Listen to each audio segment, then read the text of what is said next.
ನಮಸ್ಕಾರ ಕರ್ನಾಟಕ.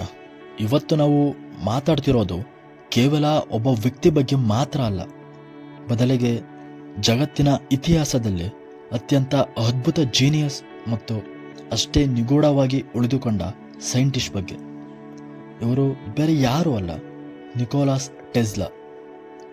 ಇವತ್ತು ನಾವು ಯೂಸ್ ಮಾಡ್ತಿರೋ ವೈಫೈ, ರಿಮೋಟ್ ಕಂಟ್ರೋಲ್, ಸ್ಮಾರ್ಟ್ಫೋನ್ಸ್ ಮತ್ತು ನಮ್ಮ ಮನೆಗೆ ಬರೋ ಕರೆಂಟ್ ಇವೆಲ್ಲವನ್ನು ಟೆಸ್ಲಾ 100 ವರ್ಷಗಳ ಹಿಂದೆಯೇ ಯೋಚನೆ ಮಾಡಿದರು.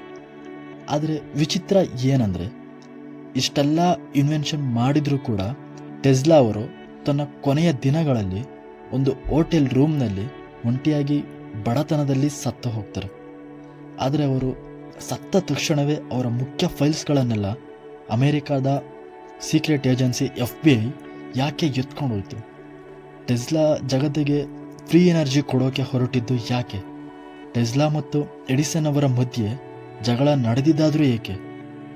ಬನ್ನಿ, ಇವತ್ತಿನ ಈ ವಿಡಿಯೋದಲ್ಲಿ ಮೇಲೆ ಹೇಳಿದ ಈ ಎಲ್ಲ ವಿಷಯಗಳ ಬಗ್ಗೆ ಸಂಪೂರ್ಣವಾಗಿ ತಿಳಿದುಕೊಳ್ಳೋಣ. ಜೀನಿಯಸ್ ಹುಡುಗ ಮತ್ತು 369 ಕೋಡ್ ರಹಸ್ಯ. ಟೆಸ್ಲಾ ಅವರು ಹುಟ್ಟಿದ್ದು 1856ರಲ್ಲಿ, ಭಯಂಕರ ಮಿಂಚು ಸಿಡಿಲು ಬರ್ತಿದ್ದ ರಾತ್ರಿಯಲ್ಲಿ. ಬಾಲ್ಯದಿಂದಲೇ ಟೆಸ್ಲಾ ಅವರಿಗೆ ಫೋಟೋಗ್ರಾಫಿಕ್ ಮೆಮೊರಿ ಇತ್ತು. ಅಂದರೆ ಒಂದು ಬುಕ್ ಓದಿದ್ರೆ ಅದು ಪೂರ್ತಿ ಮೈಂಡ್ನಲ್ಲಿ ಪ್ರಿಂಟ್ ಆಗ್ತಿತ್ತು.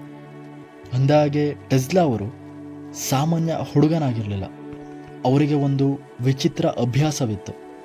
ಅವರು ಪ್ರತಿಯೊಂದು ಕೆಲಸ ಮಾಡಬೇಕಾದ್ರೂ 3, 6, 9 ಅನ್ನೋ ನಂಬರ್ಗಳನ್ನು ಮಾತ್ರ ಫಾಲೋ ಮಾಡ್ತಿದ್ರು.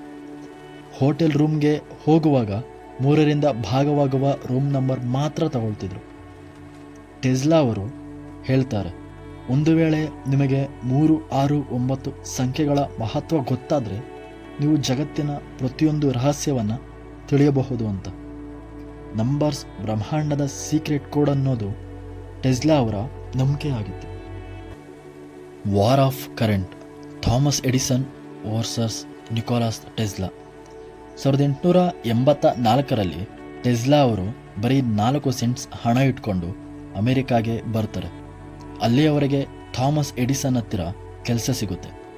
ಎಡಿಸನ್ ಅವರು ತನ್ನ DC ಸಿಸ್ಟಮ್ನಲ್ಲಿ ಇರೋ ಪ್ರಾಬ್ಲಮ್ನ ಸಾಲ್ವ್ ಮಾಡಿಕೊಟ್ರೆ $50,000 ಕೊಡ್ತೀನಿ ಅಂತ ಹೇಳ್ತಾರೆ.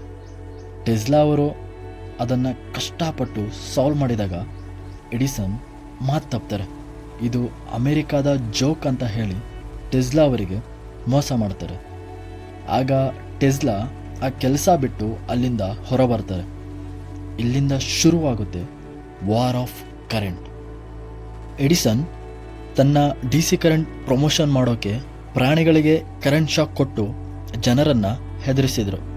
ಆದರೆ ಟೆಸ್ಲಾ ಅವರು ತನ್ನ AC ಕರೆಂಟನ್ನು ತನ್ನ ಸ್ವಂತ ದೇಹದ ಮೂಲಕವೇ ಪಾಸ್ ಮಾಡಿ ಲೈಟ್ ಉರಿಸಿ ತೋರಿಸಿದರು.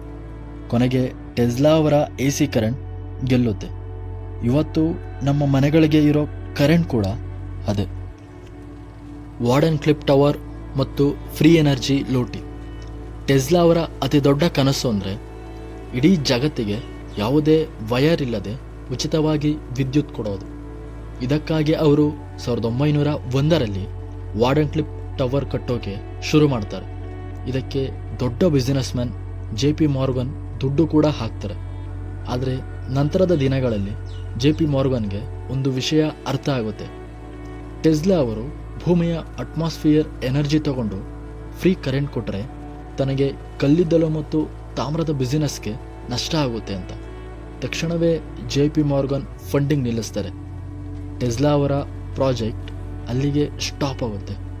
ಬಿಸಿನೆಸ್ ಮ್ಯಾನ್ಗಳ ದುರಾಸೆಗೆ ಇಡೀ ಜಗತ್ತಿಗೆ ಸಿಗಬೇಕಾಗಿದ್ದ ಉಚಿತ ವಿದ್ಯುತ್ ಕನಸು ಮಣ್ಣು ಪಾಲಾಗುತ್ತೆ. ಡೆತ್ ರೇ, ಜಗತ್ತನ್ನೇ ಅಳಿಸಬಲ್ಲ ಮರಣಾಸ್ತ್ರ. ಟೆಸ್ಲಾ ಕೊನೆಗೆ ದೊಡ್ಡ ಯುದ್ಧ ಆಯುಧಗಳ ಮೇಲೆ ರಿಸರ್ಚ್ ಮಾಡ್ತಿದ್ರು. ಡೆತ್ ರೇ ಅನ್ನೋ ಒಂದು ಅಸ್ತ್ರದ ಕಾನ್ಸೆಪ್ಟ್ ಕಂಡುಹಿಡಿತಾರೆ. ಈ ಅಸ್ತ್ರವನ್ನು ಯಾವುದಾದರೂ ದೇಶ ತನ್ನ ಬಾರ್ಡರ್ನಲ್ಲಿ ಇಟ್ಟರೆ 400 ಕಿಲೋಮೀಟರ್ ದೂರದಲ್ಲಿ ಬರುವ 10,000 ಶತ್ರು ವಿಮಾನಗಳನ್ನು ಬರೀ ಸೆಕೆಂಡ್ಸ್ನಲ್ಲಿ ಸುಟ್ಟು ಬೂದಿ ಮಾಡಬಹುದಿತ್ತು. ಟೆಸ್ಲಾ ಹೇಳ್ತಾರೆ, ನನ್ನ ಹತ್ರ ಇರೋ ಈ ತಂತ್ರಜ್ಞಾನದಿಂದ ಎಂಥ ಯುದ್ಧವಾದರೂ ನಿಂತು ಹೋಗುತ್ತದೆ ಅಂತ. ಆದರೆ ಈ ತಂತ್ರಜ್ಞಾನ ಕ್ರೂರ ದೇಶಗಳ ಮಿಲಿಟರಿ ಹತ್ತಿರ ಸಿಕ್ಕರೆ ಜಗತ್ತೇ ನಾಶ ಆಗುತ್ತೆ ಅಂತ ಇವರಿಗೆ ಗೊತ್ತಿತ್ತು. ಅದಕ್ಕೆ ಟೆಸ್ಲಾ ಅವರು ಅದರ ಫಾರ್ಮುಲಾವನ್ನು ಪೂರ್ತಿಯಾಗಿ ಯಾರಿಗೂ ಬರೆದುಕೊಡಲಿಲ್ಲ. ರೂಮ್ ನಂಬರ್ 3327 ಕೊನೆಯ ದಿನಗಳು ಮತ್ತು FBI ರೈಡ್. 1943 ಜನವರಿ 7 ನ್ಯೂಯಾರ್ಕ್ನ ನ್ಯೂಯಾರ್ಕರ್ ಹೋಟೆಲ್ನ ರೂಮ್ ನಂಬರ್ 3327ನಲ್ಲಿ ಟೆಸ್ಲಾ ಅವರು ತಮ್ಮ 86ನೇ ವಯಸ್ಸಿನಲ್ಲಿ ಇಹಲೋಕ ತ್ಯಜಿಸ್ತಾರೆ. ಅವರು ಸತ್ತ ಕೇವಲ ಕೆಲವೇ ಗಂಟೆಗಳಲ್ಲಿ ಅಮೆರಿಕದ ಸೀಕ್ರೆಟ್ ಏಜೆನ್ಸಿ FBI ಆ ರೂಮ್ ಮೇಲೆ ರೈಡ್ ಮಾಡಿ ಟೆಸ್ಲಾ ಅವರ ಪ್ರತಿಯೊಂದು ಪೇಟೆಂಟ್, ನೋಟ್ಸ್, ಫೈಲ್ಸ್ ಎಲ್ಲವನ್ನೂ ವಶಪಡಿಸಿಕೊಳ್ತಾರೆ. ಯಾಕೆ ಗೊತ್ತಾ? ಟೆಸ್ಲಾ ಹತ್ತಿರ ಆ್ಯಂಟಿಗ್ರಾವಿಟಿ, ಫ್ಲೈಯಿಂಗ್ ಮೆಷಿನ್, ಟೈಮ್ ಟ್ರಾವೆಲ್ ಮತ್ತು ಡೆತ್ ರೇ ಅಂತಹ ಜಗತ್ತನ್ನೇ ಬದಲಿಸೋ ತಂತ್ರಜ್ಞಾನಗಳಿತ್ತು ಅಂತ. ಟೆಸ್ಲಾ ಒಬ್ಬ ಬಿಸಿನೆಸ್ ಮೈಂಡೆಡ್ ಸೈಂಟಿಸ್ಟ್ ಆಗಿದ್ದರೆ ಥಾಮಸ್ ಎಡಿಸನ್ಗಿಂತಲೂ ಹೆಚ್ಚು ಹಣ ಸಂಪಾದನೆ ಮಾಡಬಹುದಿತ್ತು. ಆದರೆ ಟೆಸ್ಲಾ ಅವರು ದುಡ್ಡಿಗಾಗಿ ಕೆಲಸ ಮಾಡಲಿಲ್ಲ, ಬದಲಾಗಿ ಮನುಕುಲದ ಕಲ್ಯಾಣಕ್ಕಾಗಿ ಕೆಲಸ ಮಾಡಿದರು. ಇವತ್ತು ನಾವು ನಮ್ಮ ಮನೆಯಲ್ಲಿ ಉಪಯೋಗಿಸೋ ಪ್ರತಿಯೊಂದು ಎಲೆಕ್ಟ್ರಾನಿಕ್ ಉಪಕರಣದ ಹಿಂದೆ ಟೆಸ್ಲಾ ಅವರ ತ್ಯಾಗ ಇದೆ. ಈ ಮಹಾನ್ ಜೀನಿಯಸ್ ಬಗ್ಗೆ ನಿಮ್ಮ ಅನಿಸಿಕೆ ಏನು? ದಯವಿಟ್ಟು ಕಮೆಂಟ್ ಮಾಡಿ ತಿಳಿಸಿ. ವಿಡಿಯೋ ಇಷ್ಟ ಆಗಿದ್ದರೆ ಲೈಕ್ ಮಾಡಿ, ಶೇರ್ ಮಾಡಿ ಮತ್ತು ನಮ್ಮ ಕನ್ನಡ ವರ್ಡ್ ಚಾನಲ್ನ ದಯವಿಟ್ಟು ಸಬ್ಸ್ಕ್ರೈಬ್ ಮಾಡಿ. ನಮಸ್ಕಾರ.